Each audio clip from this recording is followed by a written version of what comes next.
कधी काळ सरत गेला कळालंच नाही. शाळेतून महाविद्यालयात आणि महाविद्यालयातून नोकरीचा प्रवास सुरू झाला. पण मागे राहिल्या त्या फक्त आठवणी. आज त्याच आठवणींशी मनमोकळा संवाद साधावासा वाटतो. आठवणी म्हणजे सुख आणि दुःख यांनी विणलेली आयुष्यातील एक सुंदर शाल.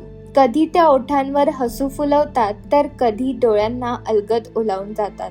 आपण मात्र अनेकदा दुःखद आठवणींपासून दूर पळतो, कारण त्यांचाही शेवट दुःखदच असेल असं आपण गृहीत धरून बसतो. पण एक गोष्ट आपण नकळत विसरून जातो, ज्या आठवणी आज वेदना देतात त्यांची सुरुवातही कधीतरी एखाद्या आनंदी क्षणानेच झाली होती. दिवसभर प्रखरतेने तळपणारा सूर्यही संध्याकाळी शांतपणे मावळतो. म्हणूनच प्रत्येक शेवट वेदनादायकच असेल असं नाही, तो सुंदरही असू शकतो. प्रत्येक जण आपापल्या पद्धतीने आठवणी जपतो. कोणी कॅमेऱ्यात, कोणी फोटो अल्बम मध्ये, कोणी डायरीच्या पानात, तर कोणी मनाच्या कोपऱ्यात.